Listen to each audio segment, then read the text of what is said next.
The Pearsons saga rumbles on and has turned from a story as written by Kafka to one as written by Lewis Carroll, that is, the author of Alice Through the Looking Glass. It has become a story of race politics, police overreach, journalistic outrage, and forgery. If you want to find out about the forgery, you'll have to watch the whole thing. I'm Grannyopteryx. I'm on YouTube, Rumble, BitChute, and Minds.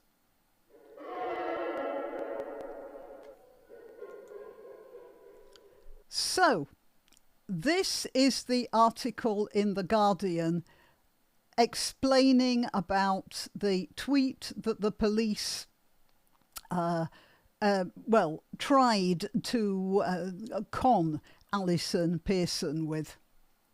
That is, to con her into going down to the station and ending up in their clutches. Fortunately, fortunately for us, and amusingly, they had really picked the wrong person in more ways than one. But we'll get to that in a minute.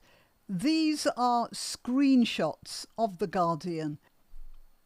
I took screenshots because I am concerned that The Guardian might try changing their wording one way or the other as the story develops. So I thought I'd get a record of it right now. So it says here, Allison Pearson's racist tweet, and they put racist, if you notice, in quotes, just to protect themselves from a libel suit, I assume, is at centre of Telegraph's row with police. Exclusive, they say, but not exclusive enough, because I've seen something. I am not a Guardian journalist. I'm just a housewife sitting in my attic expounding on the news. And yet I've seen something that these hotshots haven't seen. But we'll get to that in a minute. Exclusive. Person who complained tells Guardian that columnist's Jew haters post was inflammatory. All right, here's the second. Oh, crikey, where's... Oh, here we are. So their police and crime correspondent Vikram Dodd records as follows. Daily Telegraph readers have woken up this week to successive front-page headlines alleging a grave threat to free speech, triggered by a star columnist's Kafkaesque encounter with the police. You should, I mean, of course, many of you will have noticed the wording here. First of all, the way it's been put, woken up this week to successive front page headlines. It's a sort of implication that it's hysterical. And then, come back. And then it says alleging a grave threat to free speech. It is a grave threat to free speech, whatever the circumstances. And it's triggered by a star columnist Kafkaesque. And again, he feels it necessary to put Kafkaesque in square quotes. In scare quotes. Or I have to tell you, sorry, I am rather tired. We had trouble catching my horse this morning before I could get out to ride. So everything was very late and a bit flurried. Right, let's get on with this. Right, the Telegraph, okay, the right-wing broadsheet, right, that nails it down, doesn't it? The Telegraph, not the Telegraph, the right-wing broadsheet, described how Essex police had told Allison Pearson on her doorstep last weekend that she was under investigation for allegedly stirring up racial hatred in a tweet last year. The Telegraph and Pearson say they are unaware which post caused two officers to knock on her door at 9:40. It wasn't the post that caused the two officers to knock on her door. It was the officers who caused themselves to knock on her door. She apparently, and we've got to sort this one out, she made the tweet. Or did she? We'll get to that. But The Guardian believes it's found the post at the centre of the row. Oh. It is an alleged retweet by Pearson of a photograph posted several months ago amid heightened tensions over the policing of Gaza protests. It shows a group of people of colour, Pakistanis. I've probably broken the microphone with that. Posing with a flag on a British street flanked by 3 police officers, and they are Pakistanis. This is the thing. It says here Allison Pearson, and it shows the police and these people here, and they're holding the flag. There'll be more of this later. Oh, just a minute. Sorry, I lost the picture. So this is the tweet that The Guardian believes it's found. Well, The Guardian did find. And this picture here, the bigger picture is this. And these people are Pakistanis. They are holding a flag of Pakistan. I remember that tweet, and I remember commenting that they were holding a flag of a Pakistani political party started by Imran Khan, who was at the time in jail. So they are supporting him, which leads me to believe that these are Pakistani people who may be living in England. Well, who obviously are in England. We'll get to where they are in a minute. It's a very convoluted story. Anyway, this is the tweet. Note the sender or the retweeter. That will be important later. So let's get back to the Guardian article. That's the tweet The Guardian believes it's found. It is an alleged retweet by Pearson of a photograph posted amid heightened tensions. You like the way he used alleged to cover himself from possible libel suit. But the interesting thing is, I don't know why he thinks he has to use alleged unless he also is suspicious of that retweet, but isn't saying so. Yep, there's your first hint. By Pearson, of a photograph posted several months ago amid heightened tensions. It shows a group of people of colour, as I said, Pakistanis, posing with a flag. The photograph angered Pearson, who allegedly wrote a tweet. Again, allegedly. Why is he using allegedly? He has the tweet here, hasn't he? What's alleged about that? Well, as I said, I'll tell you. Allegedly wrote a tweet condemning the Metropolitan Police. How dare they? Invited to pose for a photo with lovely peaceful British Friends of Israel on Saturday, police refused. Look at this lot smiling with the Jew haters. And it's obvious that the person making this tweet, allegedly Allison Pearson, thinks that these guys are Hamas, without paying attention to the flag. And that is one hint you should have. Somebody like Allison Pearson, the famous and much respected journalist, would not mistake a Pakistani political party flag for a Hamas flag. Yeah? Right, let's get on with this. Okay, so Guardian then go on to say, in fact, the picture is from Manchester, sources confirm, and thus the officers pictured are from Greater Manchester Police and not the London force. Hang on a minute, I'm going to switch my heater off. Sometimes I don't remember it's on, of course, and it does make a bit of a buzz on the video. All right, second page. The implication that the Muslims pictured are anti-Semitic and supporting Hamas is undermined by the green and maroon flag they are holding. Well, undermined isn't the word here. Vikram has now lost control of his English.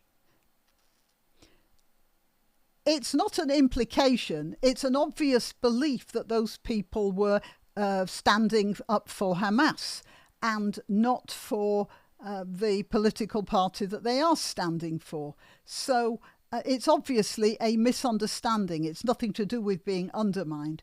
The flag is used by supporters of the Pakistani political party, Pakistan Tehreek-e-Insaf, and it has the word Pakistan written on it. PTI was founded by Imran Khan. On Friday, the Telegraph said Pearson had deleted the post after the mistake was pointed out. Well, I don't know whether Pearson deleted it. I found it, and I'll show it to you in full coming up. So the Telegraph might have got that wrong as well. The person who complained to the police is not Muslim, nor one of those pictured. They, let's make sure we don't know whether it's a man or a woman, are a former public servant with training in criminal law.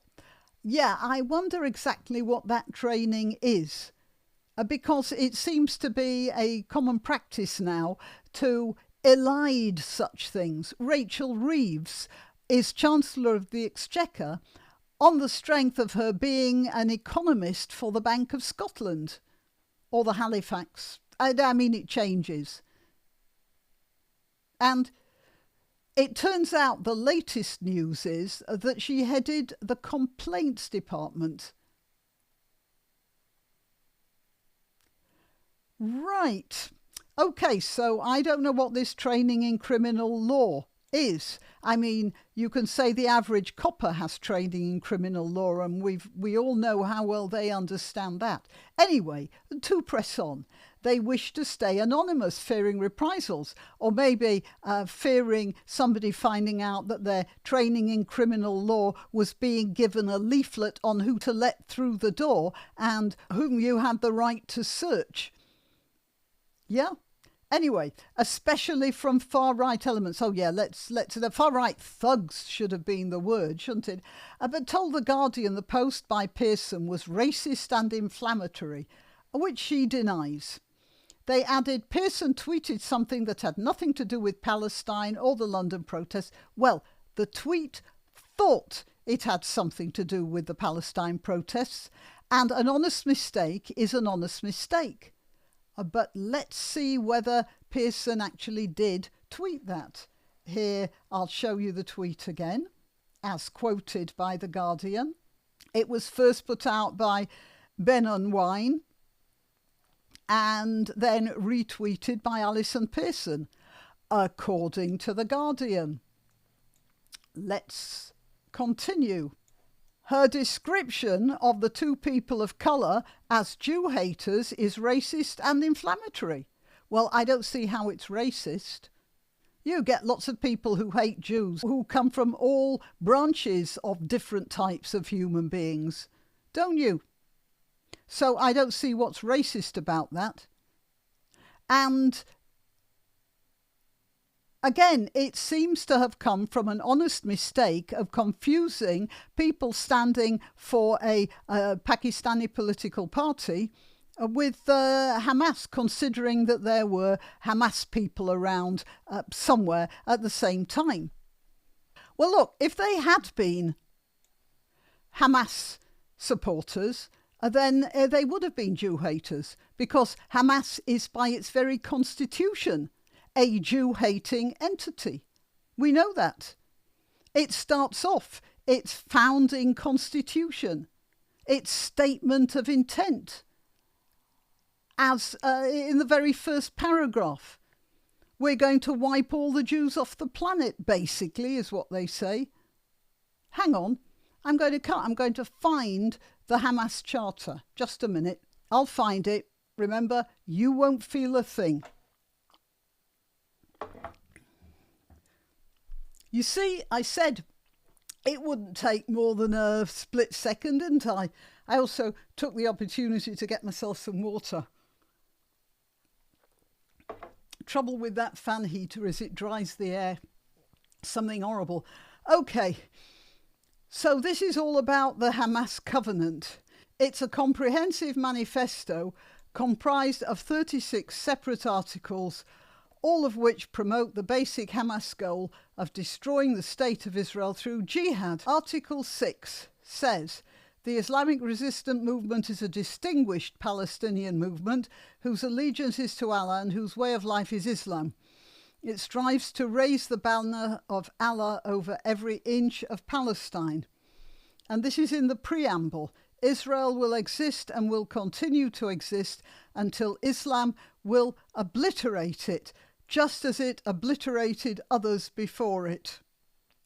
So that's the preamble. That's actually just about the opening sentence. In Article 13, it says the land of Palestine is an Islamic waqf consecrated for future Muslim generations until Judgment Day. No one can renounce it or any part or abandon it or any part. So that means all of what is now Israel and the surrounding area. Palestine is an Islamic land. Since this is the case, the liberation of Palestine is an individual duty for every Muslim, wherever he may be. The day the enemies usurp part of Muslim land, jihad becomes the individual duty of every Muslim. In the face of the Jews' usurpation, it is compulsory that the banner of jihad be raised. So it's obviously not that friendly towards Jews, is it? Article 13, so-called peaceful solutions and international conferences are in contradiction to the principles of the Islamic resistance movement. Those conferences are no more than a means to appoint infidels as arbitrators in the lands of Islam. There is no solution for the Palestinian problem except by jihad. Jihad meaning holy war. So it means that there can be no, according to Hamas, remember, this is Hamas, there can be no negotiated settlement. It's total destruction or nothing. And then they quote in Article 7, so that's quite near the top of the document, the day of judgment will not come about until Muslims fight Jews and kill them. I'd say that's pretty Jew-hating myself. I don't think there's anything here that you can... and this is a side issue to many... This is a side issue to many Muslims, but not to Hamas. So Hamas is definitely a Jew-hating organisation. That's without a doubt. Okay, but back to the Guardian.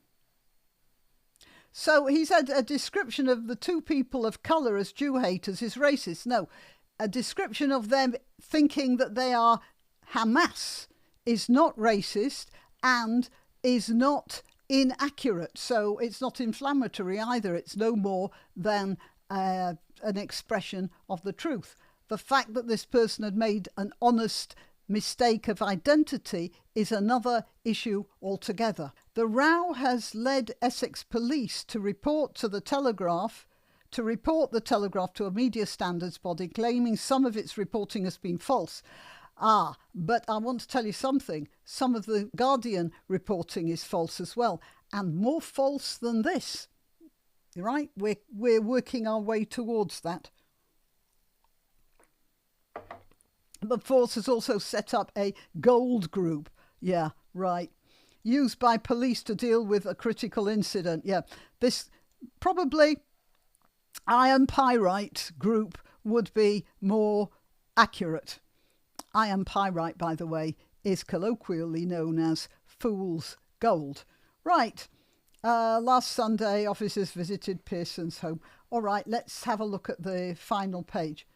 The Telegraph and Pearson castigated police, long words, Vikram, and said the visit was an affront to free speech and freedom of the press, which it is. Their disbelief was shared by senior lawyers, the former Telegraph journalist Boris Johnson and other leading Conservatives, as well as Elon Musk. Well, that says all there is to it. It's definitely got to be Nazi propaganda, hasn't it, if Boris Johnson and Elon Musk are putting their weight behind it. The complainant, well, at least he's calling it a complainant, not a victim. The complainant first went to a different force in April, which passed it on. Essex police initially did not wish to investigate, but then reviewed their decision and decided they should. I wonder what caused them to review their decision. Bit of pressure from above. Some of you may recognise that point there.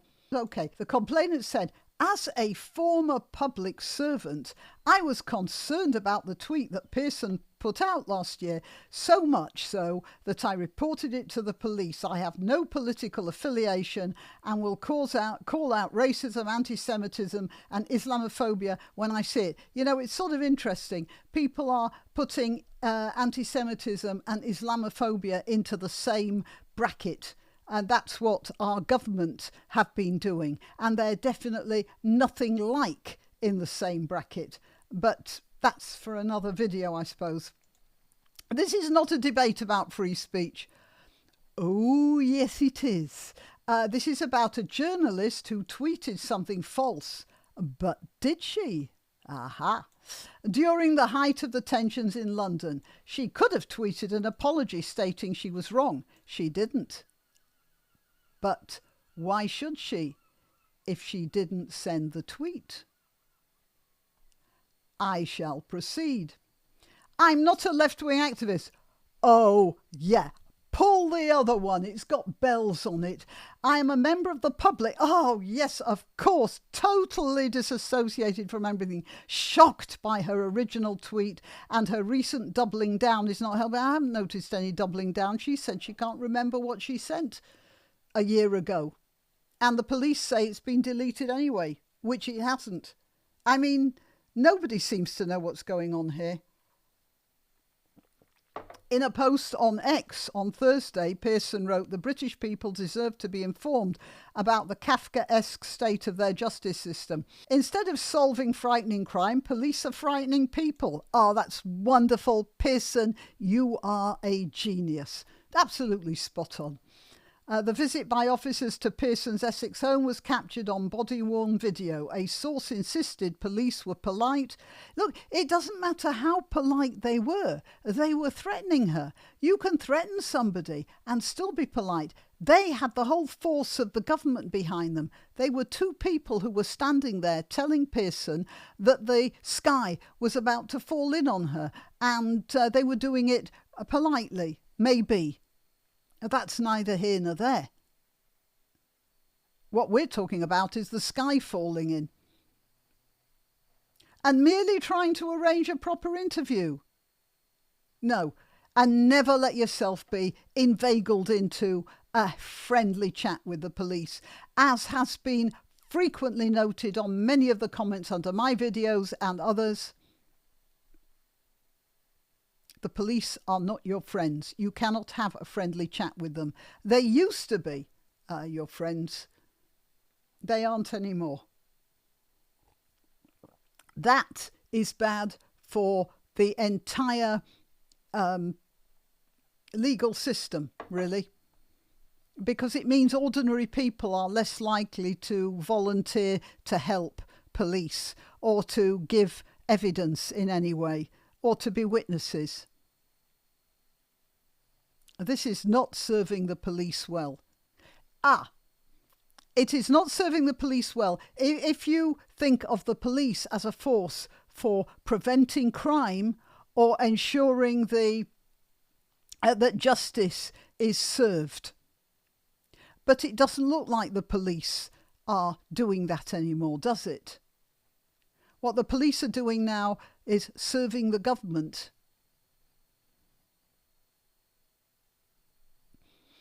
And that's not what people want, so people won't help them. And, well, yeah, the whole system fails at that point. Anyway, let's where Pearson A proper interview where Pearson could have a lawyer present. Why would she need a lawyer? And answer questions in keeping with the laws governing police interviews. Oh, so they were very polite about it. Right. Now, here is what I'm going to show you. First of all, I'm going to show you Allison Pearsons' Twitter account.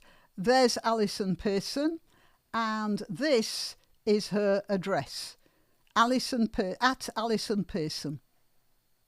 This is the address of another Allison Pearson.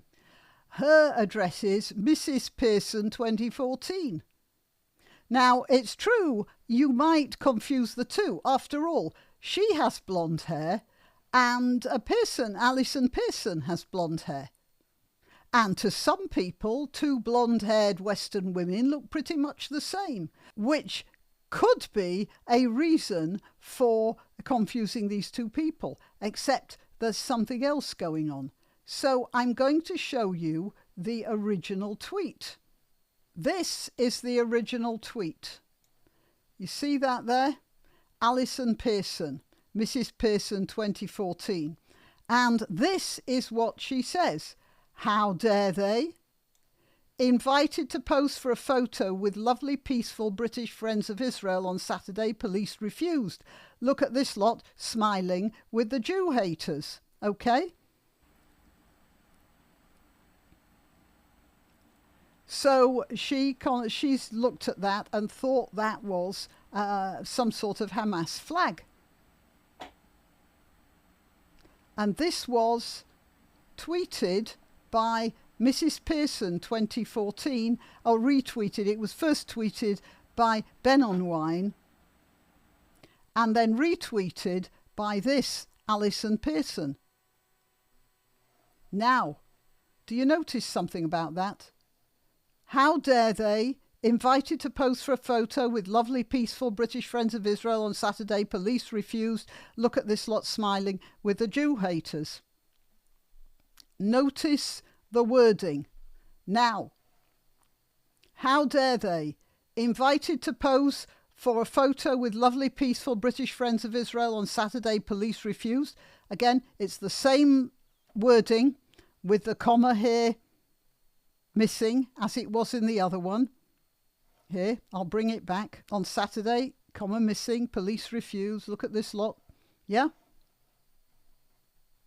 It's the same tweet, but the address here says Allison Pearson, Mrs. Pearson 2014, and this shows Allison Pearson. It's a forgery. Somebody had taken this and they had changed the address of the retweeter to this. I found this. I found these two in no time at all. And that's why I think that maybe Vikram Dodd might have found it as well. And that's why he's using allegedly all the time in his article. But even if he didn't, it doesn't really matter much. He could have found this just as easily as I did. They've taken Ben on Wine's mistaken identification. We've got Mrs. Pearson retweeting it. And then it's been forged to look like Allison Pearson. And the reason they said it's been deleted, whoever it was who sent this, Op India, maybe the person of colour who made the original complaint, I don't know. But whoever it was said this tweet had been deleted. It hasn't. It was still up online. I found it. There's a screen recording of it in full living colour.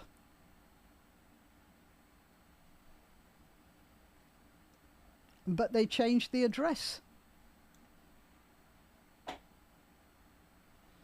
And that's where identity politics gets you. And that's where Guardian sloppy journalism gets you as well. And that's where the hate crime bills have to be scrapped. Right. Well, I hope you enjoyed that, and I hope I don't get the knock on the door for hate crime. What I'm doing is telling everyone I hate bad journalism and I hate identity politics. All right, till next time. You can help my channel by subscribing and clicking the notification bell. That's quite important. And by sharing if you're so inclined. Links to my other channels and to donation methods are in the description. But the best way you can help is simply by clicking like and notify. Thank you.